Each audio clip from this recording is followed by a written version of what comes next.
Okay, so what I want to talk about now is using the solve function on your calculator. And I'm going to do it in terms of a simple interest formula. This will be going through simple interest to be a separate video, but I'm just using this because it's got some what we call transposed formula. So what you'd get normally, well, not normally, what you'd often seen is this one here, this particular formula there. And now what you can often do with formula is transpose them. So it basically means, say I want to find the interest rate, I rearrange my equation so it's in terms of R. If I'm looking for the period of the loan investment, I rearrange it in terms of N. And I can, that's what we call transpose. So it's taking this equation and essentially moving things around such that I have R as my, what I'm focusing on, or N or whatever. And usually it means I've got all these other numbers. Now, so imagine I've given you V0 and you've transposed it to R. So that equation, you'd work out, you'd get this, and then you would put all your numbers in and you'd get this answer here.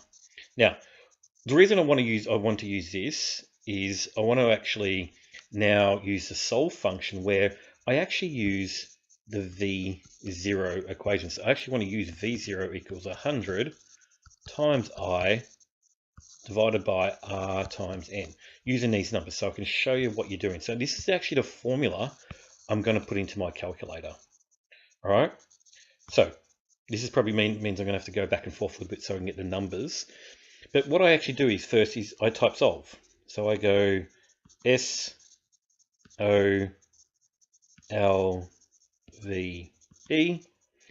and you see now I got it in, it's no longer italicized. More importantly, I put a bracket, okay? And now, so remember, I'm doing it in terms of V0. So my V0 is going to go first. So I'm going to go V0, which is 720, okay? So I'm going to write 720 equals. Then I need to put a bracket, not a bracket, what's it called? I forget what the actual term's called, but I'll do this divide, so it gives me a fraction. I was thinking vernaculum, that's the line in between. Now, what's up top in this format up here is 100 times I. So what's my I? My I is, my interest earned is 205.20, and well, it's 100 times 100, okay? So I'm going to go 100, whoops. So I'm going to go 100 times, I forgot that number already, 205.20, 205.2. Now, remember, we're after, in this particular question, we're after R. So R is down here. So I'm going to actually type in R. So I'm actually going to write R here times, and it was N. So if you see N up the top here, and N down here is 3. Okay, so I'm going to go times 3. And, what you've got to make sure when you do these questions is, if you need to put brackets in, you put brackets in. You've got to do all that sort of stuff. Now, what I then do is I essentially scroll my thing across to there. I put a comma. The comma is vitally important here. If you don't put the comma, this won't work. Okay, I put a comma. Now I say R. Remember, it's in terms of R. I'm going to rehash that in a moment. But that's important to state. If the letter you put here is R, you need to put R there. If you put Y there, you'd put Y up there. Okay.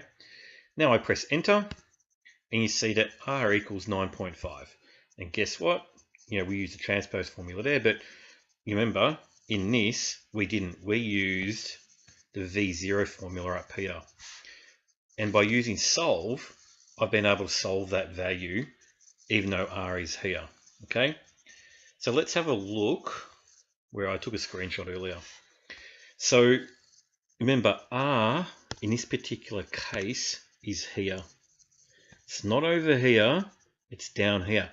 But because I set it in terms of R up here, and let's highlight that lovely little comma there, it'll solve for R wherever R is there. So in effect, in the background, it's transposing and getting in terms of R, and it gives you your answer of 9.5. And that's how you use solve. And I'd be suggesting you use solve, whenever and wherever you can, because it's a powerful function of the calculator, and it will allow you to, I suppose, work out problems that if you don't want to get into transposing, or it just as a time saver, it's a perfect way to do it. Okay, it's good to be able to transpose. It's good to be able to move between these sorts of things here. At the same time, you want to be able to save time as well. Okay, all right. So that's just an example of how you can use solve. There's plenty of other ways you can do it, but that's just a simple one I wanted to sort of show you now. Okay, and thank you.